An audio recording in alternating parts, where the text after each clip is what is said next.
আগেকার দিনে মনে করা হয়তো সবাই বুঝি পৃথিবী কেন্দ্রিক ঘুরতেছে, এই জন্য তারা আগে 7টা গোল চক্র আঁকতো, গোলক আঁকতো, এবং তারা বলতো যে প্রথমে দিয়েছিল 7টা দেওয়ার পরে বলে যে না অষ্টম একটা আছে।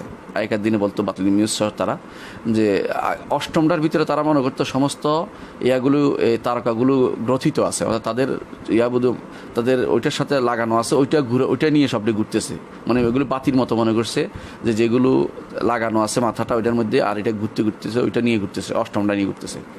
এরপরে তারা বলতো এর পিছনে একটা আছে, এর নাম হচ্ছে নবম ফলাকুত্তে আছে, বা নবম গোলক বলতো তারা এটাকে, নবম বলয়।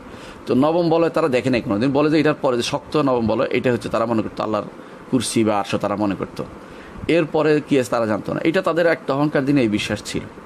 ধীরে ধীরে এখন দেখতে পাইল মানুষ যে সুবহানাল্লাহ, বিজ্ঞানের আবিষ্কার যেটা বুঝতে পারলো যে আসলে কেউ কাউকে নিয়ে কেউ ঘুরতেছে না, পৃথিবী কেন্দ্রিক ঘোরা নয়, প্রত্যেকে তার কেন্দ্রিক ঘুরতেছে। আল্লাহ তাআলা যেটা বলেছেন কুল্লুন ফি ফালাকিন ইয়াসবাহুন, প্রত্যেকে তার কক্ষপথে ঘুরে বেড়াচ্ছে, তার মতো তার জায়গায় সে ঘুরে বেড়াচ্ছে, এটার সাথে একটাকে কেন্দ্রিক একটা করে চলতেছে না। সুতরাং আকাশের কোন তারকা কোথায় গেল এর সাথে দুনিয়ার মানুষের রোগ হওয়া বা বৃষ্টি হওয়া বা এটা হওয়া এটার সাথে কোনো জড়িত না, যেটা রাসূলুল্লাহ সাল্লাল্লাহু আলাইহি ওয়াসাল্লাম সরাসরি নিষেধ করেছেন। তিনি বলেছেন যে কেউ যদি বলে মোত্রে না বেনাও একাদা ওয়াকাদা, আমরা অমুক তারকা অমুকখানে যাওয়ার কারণে বৃষ্টি হয়েছে, তাহলে সে আল্লাহর সাথে কুফরি করলো। রাসূলুল্লাহ সাল্লাল্লাহু আলাইহি ওয়াসাল্লাম এটা বলেছেন, কারণ হচ্ছে এটার সাথে কোনো সম্পর্ক নেই।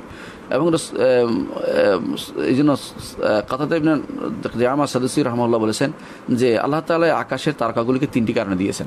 তারকা মানে গ্রহ নক্ষত্র, এগুলি 3টি কারণ। একটি হচ্ছে জিনাতুল সামাই দুনিয়া, দুনিয়ার যে আকাশ, কাছের নিকটতম আকাশের সৌন্দর্যের জন্য, এটা সৌন্দর্য বৃদ্ধি করে, তো এইটা বলেছেন। দ্বিতীয়ত হচ্ছে যে আলামাত ওয়া বিন-নাজমি ইয়াহতাদুন, এগুলো দিয়ে মানুষ পথ পাবে, এগুলো দিয়ে মানুষ পথ পাবে, এই জন্য পথ দেখার জন্য বলেছেন।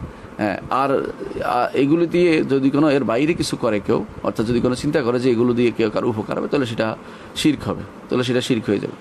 আর সেটা হচ্ছে আল্লাহ তাআলার একটি নিদর্শন, আলামাত, যেগুলো আল্লাহ তাআলা প্রতিস্থাপন করেছেন, যেগুলো দ্বারা আল্লাহ তাআলা মানুষকে ভয় দেখান। এর বাইরে নিজেরা বানিয়ে অন্য কিছু এর সাথে লাগিয়ে দেয়া বা আকীদা বিশ্বাস যোগ করে দেয়া, তখন সেটা নিষিদ্ধ হবে। এমনি সেটা ইজতিহাদি বিষয় থাকুক, যে যেটা খুঁজে বের করুক, আমাদের কোনো ইসলামে একটি নিষেধাজ্ঞা নেই। ইসলামে একটা কথাই বলে দিয়েছে কোরআনে কারিমে এবং হাদিসে, যেগুলি তার কক্ষপথে ঘুরে বেড়ায়, প্রত্যেকে তার মতো ঘুরে বেড়াচ্ছে।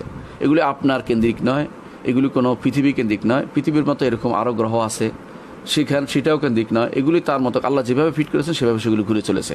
এগুলিকে কোনো একটি বলয় কেন্দ্রিক নির্ধারণ করা আপনার জন্য উচিত হবে না, এবং এগুলিকে আকীদার বিষয় বানানো উচিত হবে না, কারণ এগুলি তো এখন এর বিষয়, মানুষ আবিষ্কারের বিষয়। সুতরাং কখনও কেউ যেন এগুলি নিয়ে বাড়াবাড়ি না করে, আশা করি বিষয়টি বুঝতে পারছি।